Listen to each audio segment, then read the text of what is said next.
जापानियों ने पूरी तरह से तबाह कर दिया। अमेरिका पूछा मारा क्यों था हमारा तुमसे क्या दुश्मनी? यार तुम बहुत तेजी से विकास कर रहा था, अगर हम विकास करते ना तो तुम बहुत तेजी से निकल जाता। इसलिए एक ही रास्ता है, तुमको हम ढकेल दिए पीछे। अब तुम 20 साल तुम्हारी कमर टूट जाएगी, अब हमको आगे बढ़ने दो। अमेरिका आग बबूला हो गया। अमेरिका कहा कि we will teach lesson to Japan, हम जापान को एक सबक सिखाएंगे। जापान के राजा तो हीरो ही तो, we doesn't consider America is an important country. कहा हम अमेरिका को कोई इंपॉर्टेंट कंट्री नहीं मारते हैं, सुबह अभी तो मार के आए हैं। अब पूरा पर्ल हार्बर के आसमान पे गिद्ध की तरह जहाज घूमने लगे सब। अमेरिका को लगा कि हमारी सेना, अमेरिका बेचारा जहर का घोट पी के रखा। कहा जापान तुमको भुगतना पड़ेगा। अब अमेरिका पूरा आग बबूला हो गया। कहा कि ब्रिटेन बहुत मारा रे हमको। ब्रिटेन कहा डूबी हुई कश्ती से किनारा पूछते हो, तुमको तो दूर जाके मारा, हम तो सीधाने खड़े हैं, हम तो एकदम ईपी सेंटर पे खड़े हैं। मार रहा है जर्मनी, 15 दिन 15 रात बिना रुके बम गिराया, तुम 3 घंटा में उबिया आ गया।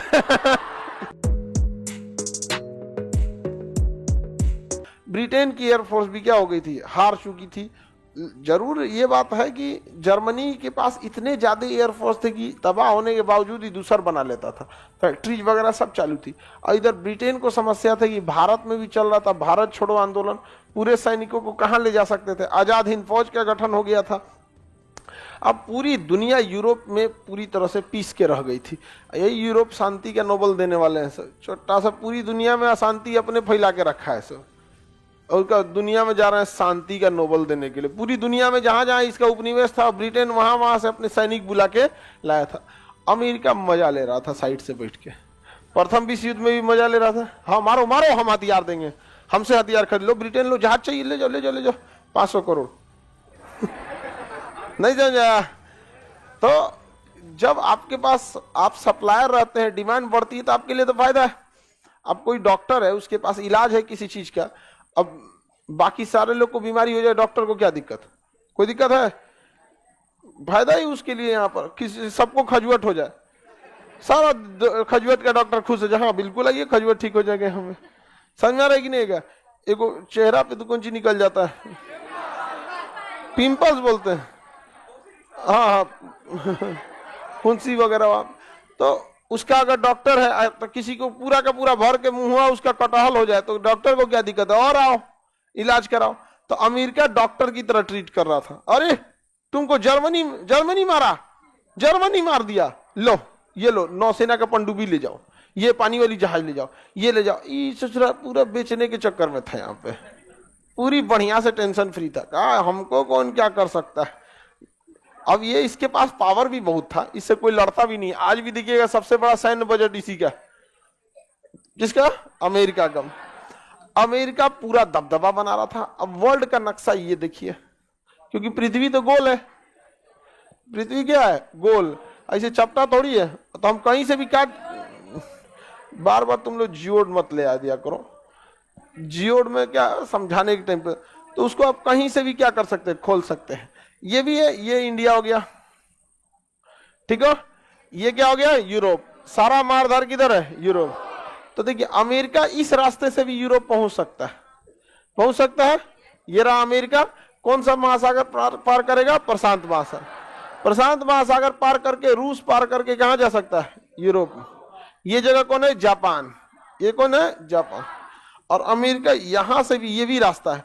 वो प्रशांत महासागर अभी दिखाएं आपको, इधर से ना जाके अटलांटिक महासागर पार करके भी कहां आ सकता है? यूरोप।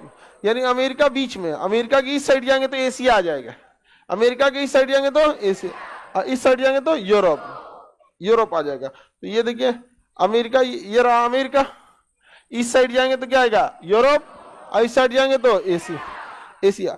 अब अमेरिका के साथ एक प्लस पॉइंट क्या है कि अमेरिका से युद्ध लड़ना है ना तो बढ़िया नौसेना रहना चाहिए, अन्यथा भूल जाइए आप। क्योंकि एक साइड में क्या है? प्रशांत महासागर। देखिए इस साइड से जाएंगे तो प्रशांत महासागर, और इस साइड से अटलांटिक महासागर। दोनों साइड से बड़े बड़े महासागरों से घिरा हुआ है अमेरिका। अब इससे लड़ेगा कौन? उतना बड़ी नौसेना होनी चाहिए। अब इसने देखा, अमेरिका ने, यहां पर एक द्वीप है इसका, हवाई द्वीप। ये एशिया से बहुत पास में है। जैसे इधर से जैसे निकलेंगे थोड़ा सा दूर जाएंगे, ये है हवाई द्वीप। जैसे उधर से निकलेंगे यहीं आएंगे ना हवाई द्वीप। तो हवाई द्वीप से ये जापान, ऑस्ट्रेलिया और भारत, इस पर नजर रख सकता था अमेरिका। कौन रख सकता था? अमेरिका।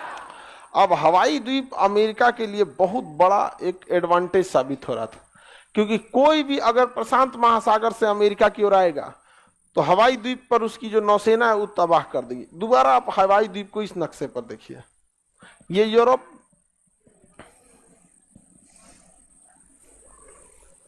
आप लोग को समझ में आता है ये सब लड़ाई झड़े?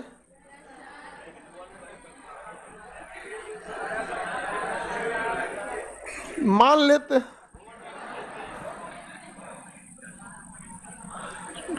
लड़की सोच रही है कब मार खत्म हो, तो बाप रे कितना की चाइन हो गलू। हाँ, ये जगह कौन सा जगह? ये यूरोप। सारा ईपी सेंटर यही है यूरोप। प्रथम विश्व युद्ध का भी ईपी सेंटर हाँ यूरोप। ये भारत है, बेचारा चुपचाप देख रहा था। हम का कोई लो भाई, हमरा उठा के लेके चल गया द्वितीय विश्व युद्ध में। कांग्रेस ने तो त्यागपत्र दे दिया था, जिन्ना खुश हो गया था। इन लोग की देख रहे हैं कि उस समय भारत के सोच देखिए, हमें आजादी दो, जिन्ना कह रहा है कि हमको बांटो। अब पूरी दुनिया जा रही है कि हम कहाँ कब्जा करेंगे। हम लोग बहुत शोषण कर दिया सब यहाँ पे। ये एक जगह कौन है? जापान। ये अमेरिका। इधर अटलांटिक महासागर है, ये अटलांटिक क्रॉस करते क्या आ जाएगा? यूरोप। जैसे अटलांटिक क्रॉस करेंगे क्या आ जाएगा? यूरोप आ जाएगा। ठीक है। अब ये है प्रशांत महासागर, सबसे बड़ा महासागर प्रशांत, और ये उसका हवाई द्वीप। हवाई द्वीप को प्रशांत महासागर का चौराहा कहा जाता है। प्रशांत महासागर का चौराहा। हवाई द्वीप पर किसका नौसेना थी? अमेरिका की नौसेना थी। अब जापान कहा कि यार ये तो गड़बड़ आदमी है अमेरिका, यहां इतनी बड़ी नौसेना बना दिया है, पूरा भयानक है। और जापान, अमेरिका के पास पैसे थे क्योंकि पूरी दुनिया को हथियार बेचा था। देखिए, जब आप बिजनेस करते हैं तो आपको दो तीन फायदे होते हैं। सबसे पहला कि आपके पास इनकम आता है, दूसरा आपके पास टेक्नोलॉजी आ जाती है। समझ में ना?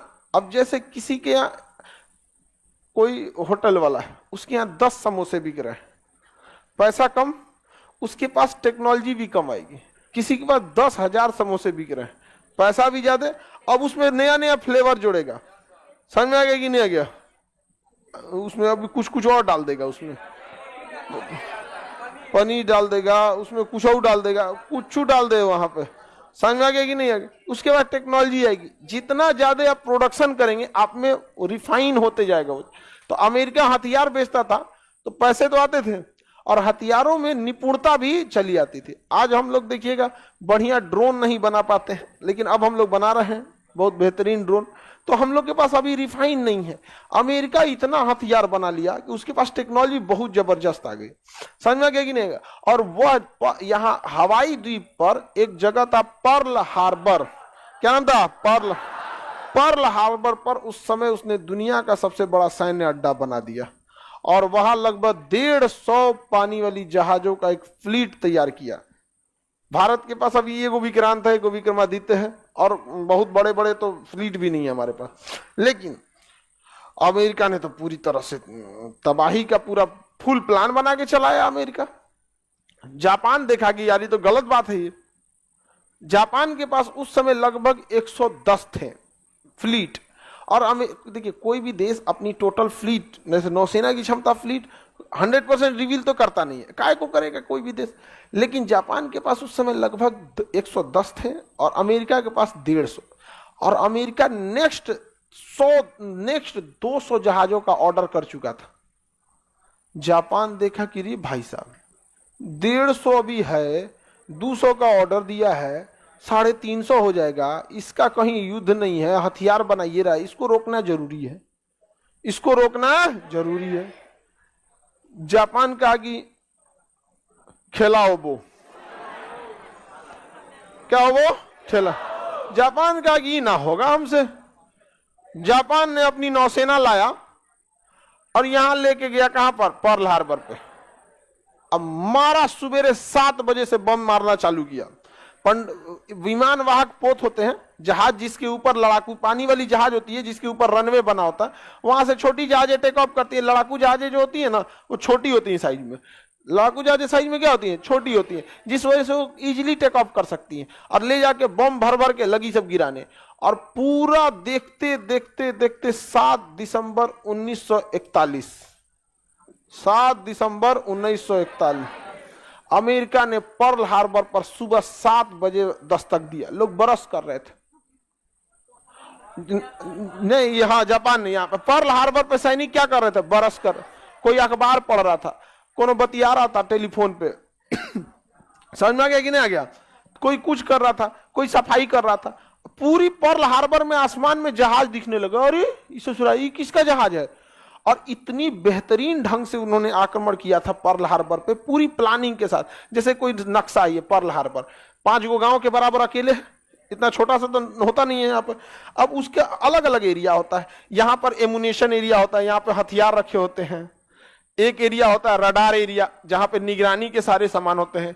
एक होता है रेसिडेंशियल एरिया, जहां पे सैनिक सब आराम करते हैं। एक एरिया होता है एडमिनिस्ट्रेटिव एरिया, जहां पे सारे डिसीजंस लिए जाते हैं। एक होता है टेक्निकल एरिया, जिसमें सारी टेक्निकल मशीनरीज वगैरह लगी होती हैं। एक होती है इलेक्ट्रिकल एरिया, जहां बिजली वगैरह होता है। एक मेन फाइटर एरिया, जहां पे रनवे होता है।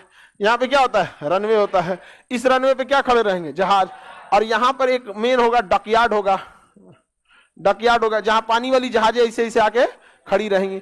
एक जो बैकयार्ड में था अलग से, यहां पे भी पानी वाली जहाजें आके खड़ी थी यहाँ पे। तो यहाँ पे सामान लोड करने के लिए पानी वाली जहाज में बंदरगाह होगा, एक दूसरे साइड में बंदरगाह था। ये पूरा नक्शा था किसका? Pearl Harbor. पर्ल हार्बर को हराना नामुमकिन सा था। 3-3 ठो इसमें क्या थी? डकयार्ड थी। वहां पे नौसेना 2 ठो, एक लड़ाई के लिए रेडी थी, एक स्टैंड बाई में थी, या एक यहाँ पे थी। एक मेंटेनेंस वाला अलग था, जहाजें बिगड़ जाती हैं तो वहां जाके मेंटेनेंस होगी। उसके अलावा एयरफोर्स के लिए रनवे था, यहाँ पे बंकर था, सैनिक यहाँ रहते थे सब। समझ आ गया कि नहीं? स्कूल था, जो सैनिक वगैरह रहते हैं उनके बाल बच्चे की पढ़ाई के लिए क्या था? स्कूल। पूरा शहर बसा दिया था। सुबह सुबह पहुंची कौन? जापानी एयरफोर्स। जापान की एयरफोर्स एंट्री मारती है इधर से, पूरी तरह से इसके लगभग 30 से 40 जहाज आगे बढ़ जाते हैं। उसके पीछे कुछ जहाज और आते हैं जो इस साइड से चले जाते हैं। उसके पीछे और आते हैं जहाज जो अलग डायरेक्शन में चले जाते हैं। मतलब वो सब सबसे टारगेट फिक्स करके आए थे सर। हम आगे चाहिए तो दुबे जी तू स्कूल उड़ाइयो, पूरा प्लान बना के। सारे पायलट के पास नक्शा था, कौन सा बिल्डिंग किस पायलट को उड़ाना है। और सबके पास होता कंफर्म करने के लिए, अगर तुमको गोली लग गई तो तुम्हारे बदले में इसको कौन उड़ाएगा। मतलब एक टारगेट, दो जहाज। और उसी हिसाब से घुस गए कि जिनको ये उड़ाना है वो पहले घुस गए। ऐसे नहीं कि बकलोल की तरह अरे हमला करो, धाए धाए मार दिया इसको, इधर मार, पूरा बवाल हुआ, वो सब रेडी हो गया, सब कुछ नहीं। पूरा एरिया के हिसाब से वो रनवे से उड़ान ही भरे थे। इस हिसाब से जापानी सब इस हिसाब से उड़ान भरे थे कि जिसको अंदर हमला करना है वो पहले उड़ान भर लिया, जिसको बीच में करना है वो था बाद में आया, जिसको इधर करना था यहाँ पे। आई पूरा पर्ल हार्बर के आसमान पे गिद्ध की तरह जहाज घूमने लगे सब। अमेरिका को लगा कि हमारी सेना है, स्वागत के लिए आई है, हमें कौन क्या कर सकता है, अमेरिका है हम, अमेरिका है हम। जब मारना चालू किया, वहां से बम गिराना ना, अफरा तफरी हुआ तो फोन तक नहीं कर पाए थे ये लोग, फोन नहीं कर पाए थे। सबसे पहले आके टेक्निकल एरिया उड़ाया था, दाएं पूरा मशीन उधिया गया, टावर हेलो हेलो जा, यहाँ पे इलेक्ट्रिसिटी मारा, उधिया गया यहाँ पर। दूसरा आते रनवे पे बम गिरा दिया, यहाँ पे कोई जहाज अब नहीं उड़ेगी, टुकुर टुकुर देखो। अब जहाज का पायलट लेके कर रहा है, हम क्या करें, इंजन स्टार्ट करके दूर दूर दूर दूर कर रहा है, मारा सब आया, रनवे उड़ा ले। अब जहाज लेकर कर दे रहे हो यहाँ पे, अब क्या कर सकते हैं। यहाँ पे जहाज को गोली से मारे थे सब जापान वाले, कहा तो उड़ पाएगा नहीं, तुमको बम का लिए जियान करे तुम्हारे पे।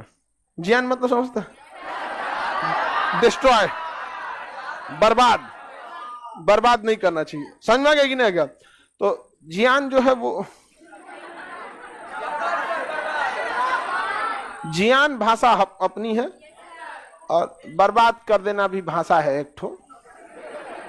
समझ में आ गया कि नहीं? किसी को कोई दिक्कत? आगे बढ़े। तो पूरी तरह से जापान वाले कहां घुस चुके थे सब? पर्ल हार्बर पर। एक एरिया थी, एक जहाजों का ग्रुप था जो एक एरिया में घुसा, दूसरा एडमिनिस्ट्रेटिव एरिया पे घुसा, एक पे घुसा रेसिडेंशियल एरिया पे, एक रडार एरिया में 10-15 ठो निकले सब, इलेक्ट्रिकल एरिया पे, टेक्निकल एरिया में, रनवे पे, सारा चीज जो ध्वस्त हो गया, जो जो तत्काल रिएक्ट कर सकता था वो क्या हो गया? ध्वस्त हो गया।